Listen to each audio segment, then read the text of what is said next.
This is how you get a thumbnail. Oh, these are so heavy. Oh, I've actually stopped breathing.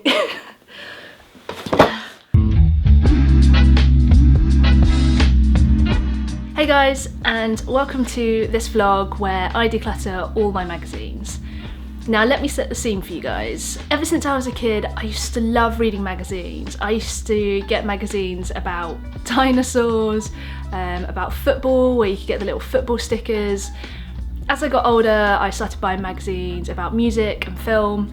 Even up until about last year, I was still buying maybe 1 or 2 magazines a month about travelling, about cycling, photography, filmmaking, you name it. I just loved buying magazines, and this resulted in piles of magazines all over my flat. About 6 months ago, when I first played the minimalism game, I decided to get rid of a whole bunch of those magazines. But I was still left with a whole cupboard, and so recently I decided that it was time to just go through them all again. Okay, so this is the drawer with all my magazines. Actually, I don't know. I was gonna say that's not that bad, but I don't know. I decided to apply the Kon Mari method, and of course the first step is to take all the items out. This will be interesting doing this one-handed. Oh God. Ugh.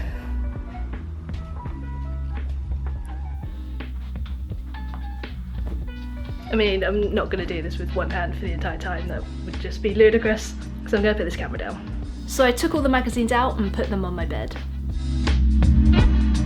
How can paper be so heavy?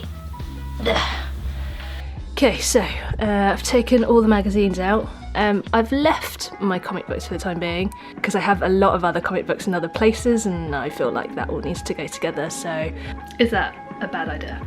Anyway, on with the magazines. So we'll shut this. These are all my magazines. Well, actually I say that's all my magazines, but I know for a fact I have some somewhere else. So I got those magazines out, added them to the collection on the bed, and then checked to see if there really weren't any other magazines anywhere else. I was about to go for a hunt to find some other magazines, and then I saw one right there. So I'll take that. Okay, that was actually it. Yes. And then I began the decluttering. Well, actually, first I had to get onto the bed. Yeah. For anyone else thinking about doing this on a bed is probably not the right idea. It just seemed more comfy. But as you can see, I'm having a slight issue with gravity. Okay, now it was time to start the decluttering. Much like with clothing, Marie Kondo suggests that you hold every item, touch it, and ask yourself if it sparks joy.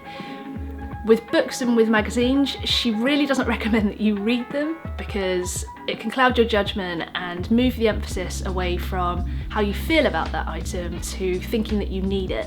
And I can completely vouch for this, because every time I read anything on the cover of a magazine or I had a cheeky little flick through, I then really wanted to keep that magazine.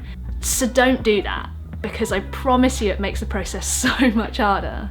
So my initial feelings at the moment is that just taking these items out, I look at some of them and I think, hell yeah, I want to keep that. I'm going to pick up one of those magazines right now and use that as a sort of base reference for how I should be feeling about every magazine that I keep.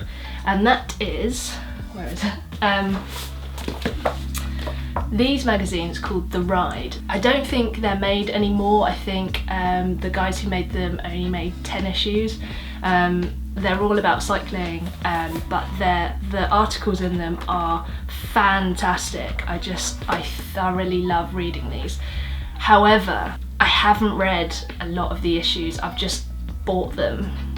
That is something that I'm gonna have to consider about whether or not I should be keeping them. So I'm gonna pick an issue that I know I have read, and I'm gonna use that as a base reference. Okay, so this issue is the one that I'm gonna use as my base for whether or not I should be keeping any of these other magazines. This can just sit there in plain view. And then I designated a side for the discard pile. And then with only the second magazine that I picked up, needed a maybe pile.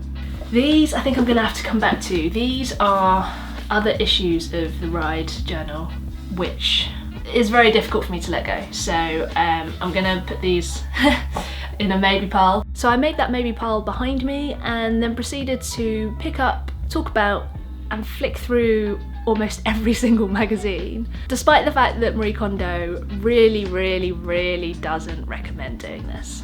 Oops.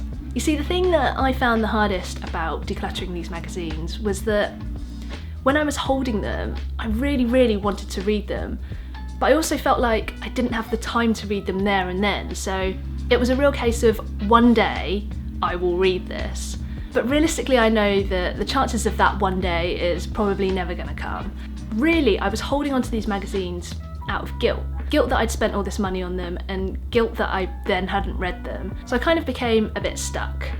And I decided to pick up Marie Kondo's book and read about what she has to say about this. And there's a paragraph where she essentially says that the right time to read a book, or a magazine in this case, is the moment that you come across it. If you've missed that moment, then really its only purpose is to show you that you don't need it. And I found that kind of helpful because it felt as if these unread magazines still kind of had a purpose, other than just being very expensive surfaces to gather dust. And by giving these unread magazines a sort of purpose, it made me feel less bad about them and therefore made it a bit easier to let them go.